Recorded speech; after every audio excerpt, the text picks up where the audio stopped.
অধিকাৰ যুদ্ধ সংগ্ৰাম সমিতি অসম আৰু Karbi Anglong solar power project affected people's rights কমিটিৰ ফালৰ পৰা স্বাগতম জনাইছোঁ।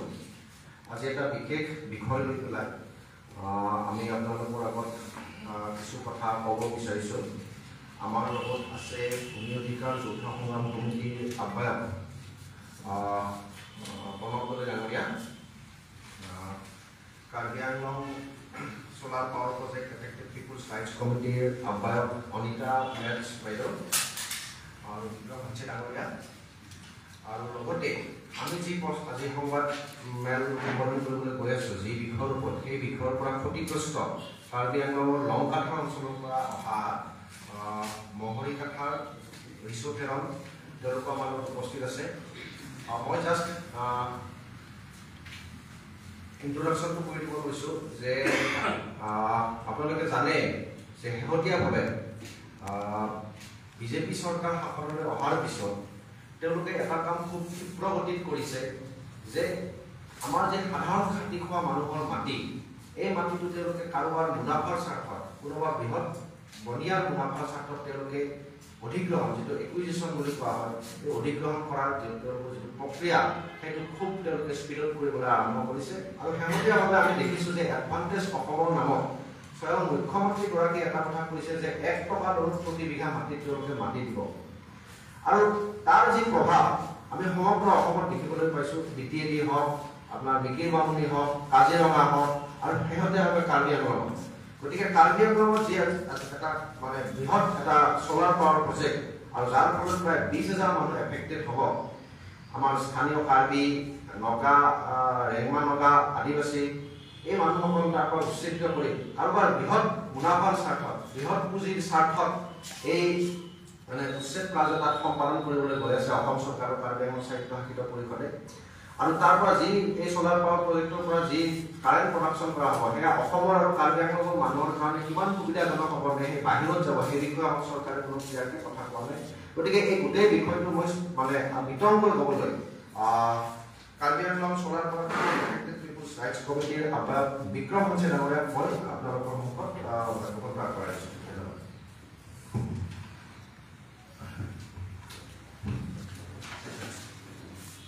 প্ৰথমত নমস্কাৰ। এই সোলাৰ প্ৰজেক্টত যোনটো আমাৰ Karbi Anglong solar power affected project affected rights committee ফালৰ পৰা এটা স্পষ্টকৈ ক'ব বিচাৰোঁ যে এই 18,000 বিঘাছ লেণ্ড যোনটো কাৰ্বি আংলং অট'নমাছ কাউন্সিলে যে ADP হওক, APDCL কাৰণে যোনটো ৰিপৰ্ট পঠোৱা, এই ৰিপৰ্টটো টোটেলি ফলছ ৰিপৰ্ট পঠাইছে। কাৰণ তাতে অলমষ্ট তাত ৰিপৰ্টত আমি গম পালোঁ যে 92% অফ দ্য লেণ্ড ইজ আনপ্ৰডাক্টিভ আৰু ৱেষ্টেড লেণ্ড এইটো দেখাইছে। কিন্তু ইট ইজ টোটেলি ৰং। কাৰণ তাতে আমাৰ এফেক্টেড ভিলেজেছ 23 ভিলেজেছ আছে। more than 20,000 peoples are residing there, আৰু তাত বিভিন্ন বাম্বু প্লেণ্টেশ্যন, এগ্ৰিকালচাৰৰ, হৰ্টিকালচাৰ প্লেণ্টেশ্যন আছে। এই ক্ষেত্ৰত ৰুৰেল ইকনমি তাত পৰাই চলি আছে। চ' যদি এই এৰিয়া যদি 18,000 বিঘাছ লেণ্ড যদি ডিছপ্লেচ কৰিব লগা হয়, ইভিকশ্যন কৰিব লগা হয়, তেতিয়াহ'লে এই এফেক্টেডৰ যোনটো পাব্লিকবিলাক বহুত লাইফটো মানে এটা ডেঞ্জাৰ আহি যাব। চ' এইটো কাৰণে আমাৰ Karbi Anglong solar power project affected peoples right committee ফালৰ পৰা স্পষ্টকৈ ক'ব বিচাৰোঁ যে this project has to be withdrawn, this project has to be cancel from that area. কাৰণ it will impact culturally, আৰু আমাৰ যিমান তাতে ট্ৰাইবছ আছে, নাগা হওক, কাৰ্বি হওক, গাৰো হওক, আদিবাসীসকল হওক, এইসকলৰ তাতে এনচেষ্ট্ৰেল যোনটো লিগেচি আছে এইটো নাইকিয়া হৈ যাব। ত' এইবিলাক কৈ আমি আজি আমাৰ লগত এফেক্টেড সকলো আছে সেইবিলাকো ক'ব। কিন্তু মোৰ ফালে এটা গভৰ্ণমেণ্টত ক'ব বিচাৰোঁ যে যদি সোলাৰ পাৱাৰ আনিব বিচাৰো তেতিয়াহ'লে আমি ইমান ডাঙৰ হিউজ প্ৰজেক্ট কাৰণে আমি বিচৰা নাই আৰু কোনো কাৰ্বি হওক ট্ৰাইবেল সকল হওক এই পাৱাৰটো এতিয়ালৈকে বিচৰা নাই যদি আনিব বিচাৰে তেতিয়াহ'লে স্মল স্কেল চিষ্টেমত আনিব পাৰোঁ which will acquire only small block of land কিন্তু এতিয়া নহয় এইটো 18,000 বিঘাস মানে বৰজানত মানে এটা অট'নমাছ কাউন্সিলত MAC কনষ্টিটুৱেন্সি এই আধাকে এইটো গুচি যাব হাফ পাৰ্ট অফ দা কনষ্টিটুৱেন্সি এইটো নাইকিয়া হৈ যাব এইটো কাৰণে এই ইমান লেণ্ড ইকুইজিশ্যন কৰিবলৈ কাৰণে আমি এইটো সাপোৰ্ট গভৰ্ণমেণ্টৰ সাপোৰ্ট দিব বিচৰা নাই so immediately if you withdraw কৰিব লাগে যদি উইথড্ৰ নকৰে তেতিয়াহ'লে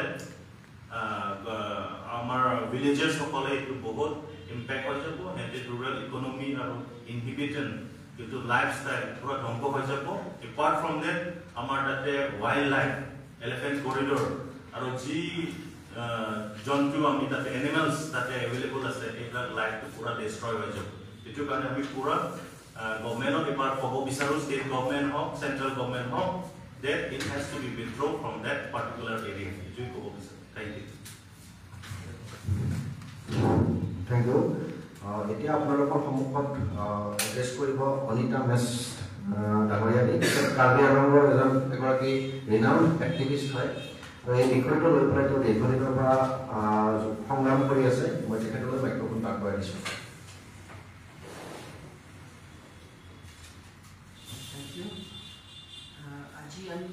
Actually, I'll speak in English so that everyone understands also. Supposing we are giving a land, there is an act of land acquisition. 1964 land acquisition is already there, and it has been reviewed in 2013 again, and also 2020 again another review. But in all the reviews, it is said that should be transparency and land rehabilitation, resettlement act, all the and it regulates the land acquisition. Now, a land can be given to any person, be it institution or whatever it is, when the land is free from encumbrances. But the particular 1,800 bigas of land in Karbi Anglong that the solar project is wanting to acquire is not free from encumbrances because the villagers does not want to give the land for the solar project. You know, the government itself, they have not followed the rules of the land acquisition. The ADB and the APDCL also. APDCL has given their estimate and reviews to the ADB where it is completely wrong because in the first place the government has not informed any of the individual villagers through not written notice that the land will be acquired for solar. Number two is they might have given to the GBs, the Gamburas, the Sarkari Gamburas, but the Sarkari Gamburas also have to circulate the same in written to the public, which was not done to any individual. So this is all out of law. And as the saying goes on, the land which is not free from encumbrances is totally, we cannot let any person come and do. In an instance, I have heard that the forests were asked to cut away the jungles through the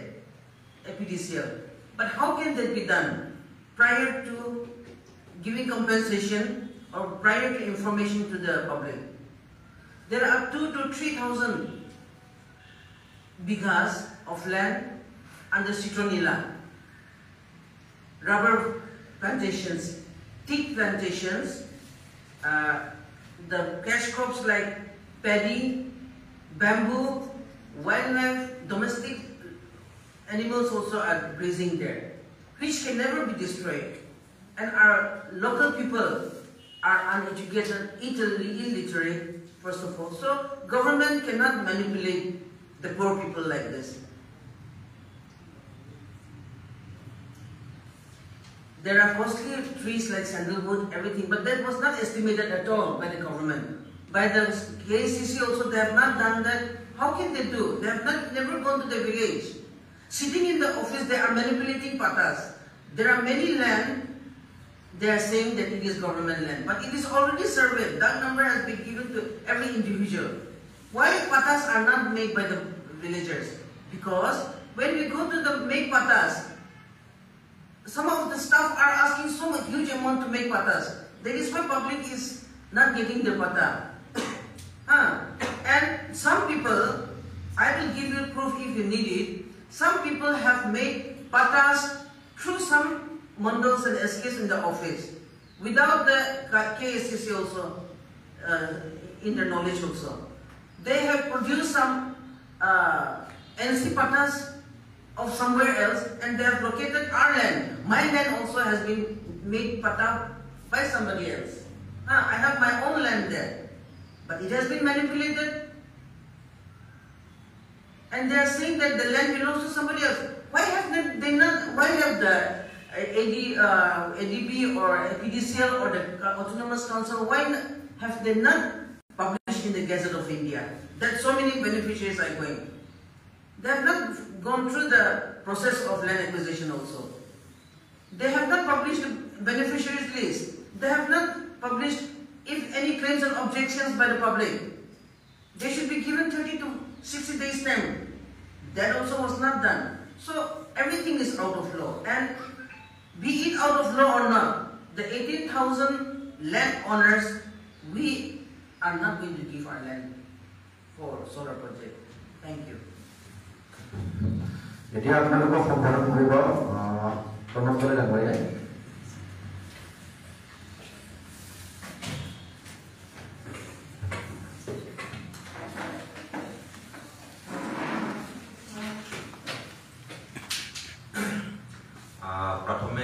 A very good morning to all our media friends who have taken their precious time out and be present here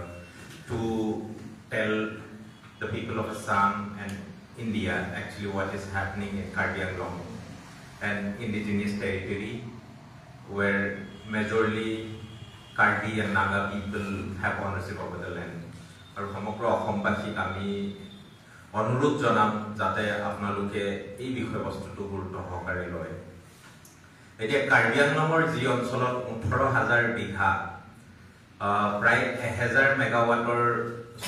সৌৰ শক্তি মানে solar power generate কৰিবৰ কাৰণে এখন বৃহৎ solar পাৰ্কৰ ঘোষণা কৰা হৈছে।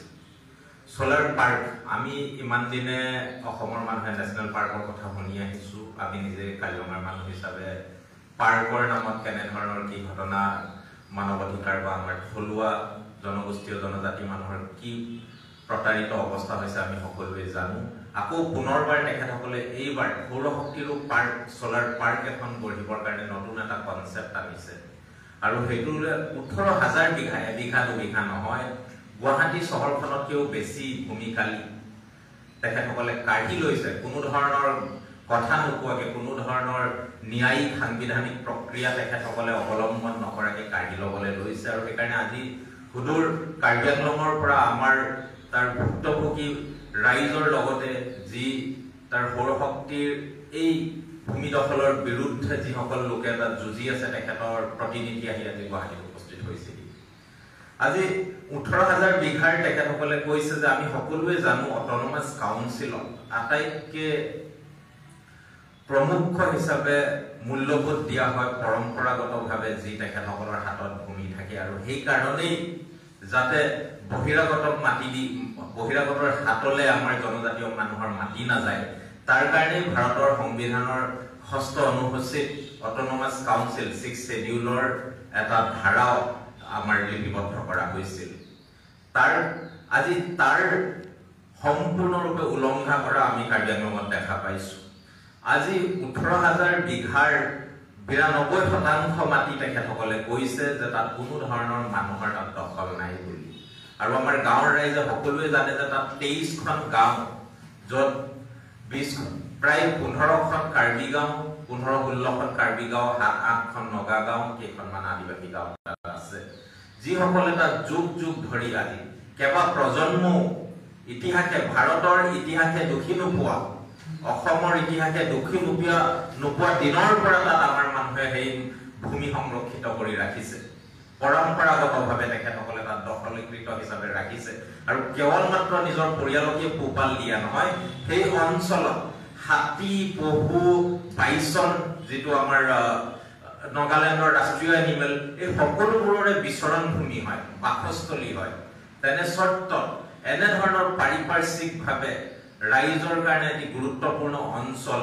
এই কাৰ্বি আংলং অটোনমাস কাউন্সিলৰ তুলিৰাম ৰংহাং ডাঙৰীয়াৰ নেতৃত্বত আৰু অসমৰ মুখ্যমন্ত্ৰী হিমন্ত বিশ্ব শৰ্মাৰ নেতৃত্বত এডিবি এটা পুঁজিৰ বাবে ধাৰ ল'ব ঋণ লৈ পেলাই তাত এটা প্ৰকল্প কৰিবৰ কাৰণে সম্পূৰ্ণৰূপে এখন মিছা ছবি তেখেতসকলে তৈয়াৰ কৰিছে আজি তুলিৰাম ৰংহাঙৰ হাজাৰ হাজাৰ বিঘা মাটি তেখেতৰ নামত থাকিব পাৰে তেনে তাৰ 23খন গাঁৱৰ মানুহৰ এবিঘাও একথাও মাটি কিয় নাই এই প্ৰশ্ন কিন্তু আজি সমগ্ৰ অসমবাসী তথা কাৰ্বি আংলংবাসীয়ে উত্থাপন কৰিবলৈ আমি বাধ্য হৈছো আজি ভাৰতৰ বিভিন্ন আইন আছে কাৰ্বি অটোনমাস কাউন্সিলৰ সেফগাৰ্ড সিকিউৰিটি দিয়াৰ হস্ত সংযোজন থকাৰ লগতে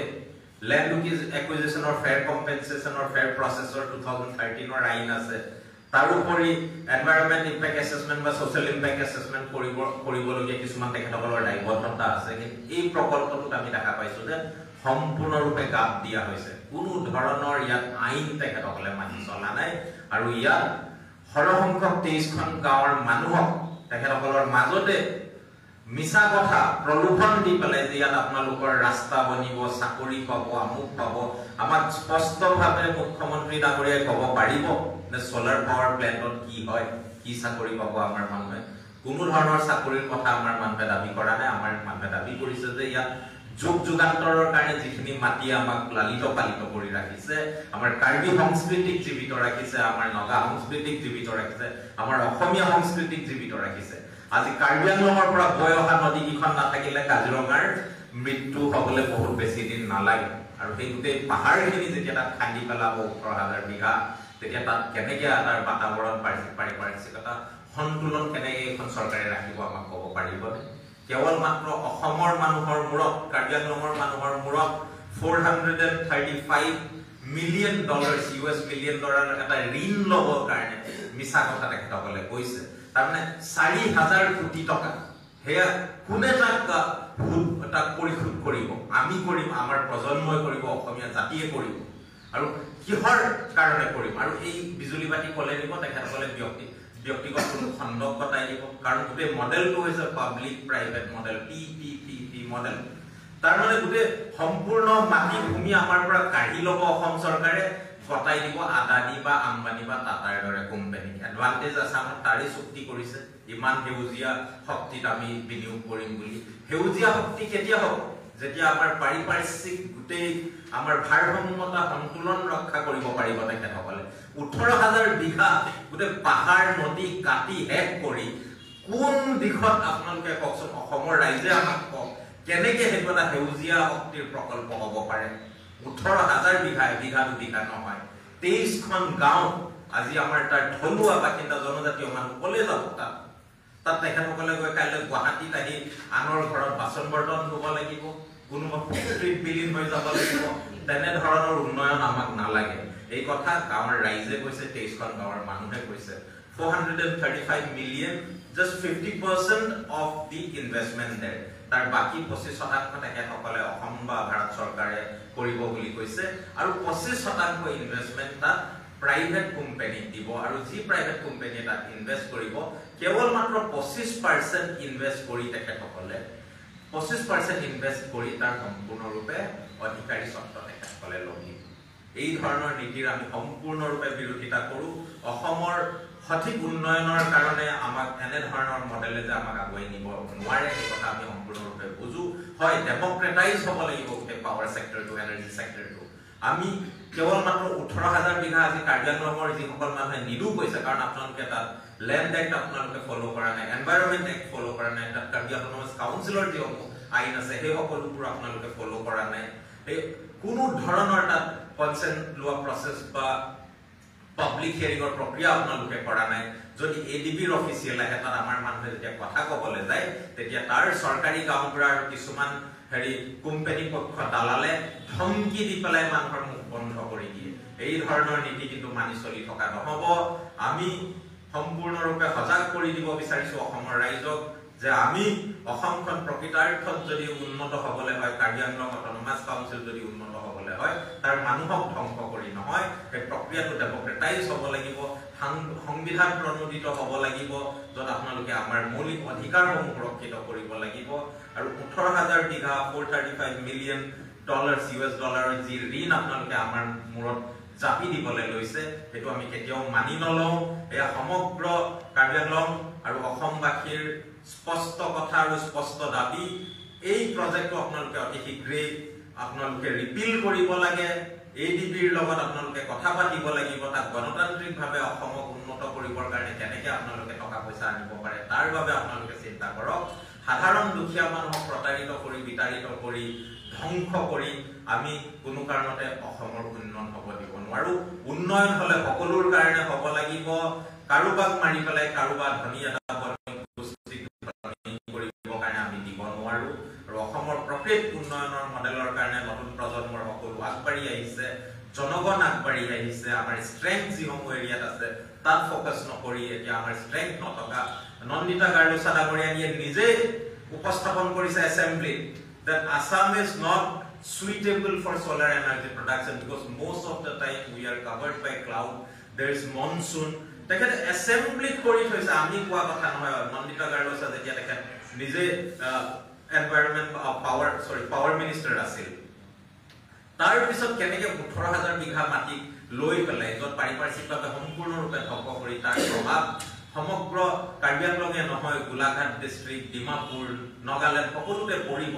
এই ধৰণৰ প্ৰকল্প আমি কেতিয়াও মানি ল'ব নোৱাৰো গণতান্ত্ৰিকভাৱে আলোচনা কৰিবৰ কাৰণে চৰকাৰক সময় থাকোতে আমি আহ্বান জনালো অন্যথা তাত যি প্ৰতিৰোধ সংগ্ৰাম কৰি উঠিছে তাৰ বাবে সম্পূৰ্ণৰূপে কিন্তু জগৰীয়া অসম চৰকাৰ হ'ব আৰু কাৰ্বি অটোনমাস কাউন্সিলৰ মুৰব্বীসকল হ'ব আৰু এছিয়ান ডেভেলপমেণ্ট বেংক এটা